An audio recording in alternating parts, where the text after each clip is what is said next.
जय गुरुदेव। आप सभी को होली की हार्दिक शुभकामनाएं। आप सभी यह तो अवश्य ही जानते होंगे कि होली क्यों मनाई जाती है। होली हो और हम भक्त प्रहलाद की बात ना करें, ऐसा कैसे हो सकता है।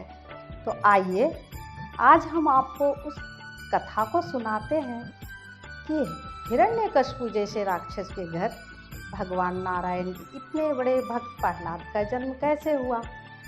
हिरण्यकशिपु जब राक्षसों का राजा बना, उसने नागलोक पर आक्रमण कर दिया था।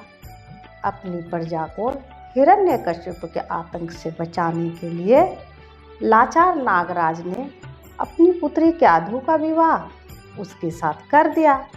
क्याधु भगवान विष्णु की बहुत बड़ी भक्त थी और राक्षस राज से विवाह करना उसके लिए एक भयानक आघात था।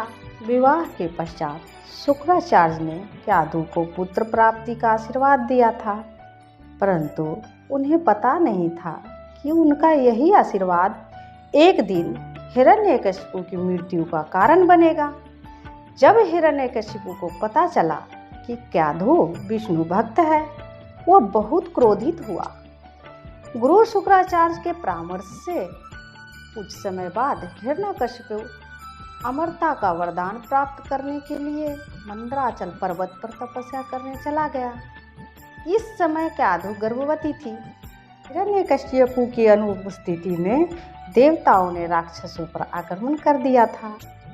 भीषण युद्ध के बाद राक्षस हार गए और भाग गए।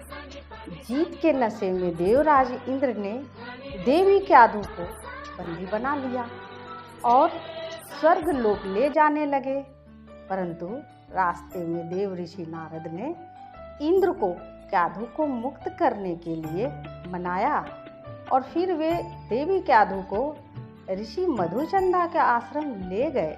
गर्भावस्था के दौरान नारद जी ने देवी क्याधु को धर्म एवं ज्ञान का उपदेश दिया। ऋषि के आश्रम में रहते हुए देवी क्याधु को भक्ति, ज्ञान और धर्म की शिक्षा मिली। इससे गर्भ में पल रहे भ्रूण ने सारी जानकारी प्राप्त कर ली। जैसे जैसे दिन बीतते गए, क्याधु ने एक पुत्र को जन्म दिया। नारद जी ने उसका नाम प्रहलाद रखा। प्रहलाद भी बहुत बड़ा विष्णु भक्त बन गया। जब हिरण्यकशिपु ब्रह्मा जी से वरदान प्राप्त कर लौटा तो अपनी पत्नी और पुत्र को महल वापस ले गया। फिर देवताओं पर आक्रमण कर स्वर्गलोक पर कब्जा कर लिया। संतों और ऋषियों को भी परेशान करना शुरू कर दिया। भगवान विष्णु की पूजा करने के कारण अपने पुत्र प्रहलाद को भी अनेकों बार मारने का प्रयास किया, यहाँ तक कि अपनी बहन होलिका के द्वारा उसे जीवित ही जलाने का प्रयास भी किया, परंतु भगवान नारायण की कृपा से ऐसा हो न सका। होलिका स्वयं जल गई एवं प्रहलाद का बाल भी बांका न हुआ। इसी उपलक्ष्य में होलिका दहन एवं होली का पर्व मनाया जाता है। अतः भक्त प्रहलाद की भक्ति के फलस्वरूप भगवान नारायण ने नरसिंह रूप धारण करके हिरण्यकशिपु का वध किया। आशा है इस कथा से आपको यह स्पष्ट हुआ होगा कि गर्भस्थ शिशु पर गर्भावस्था में माँ द्वारा अपनाए गए व्यवहार, चिंतन एवं दिनचर्या का क्या प्रभाव पड़ता है। धन्यवाद।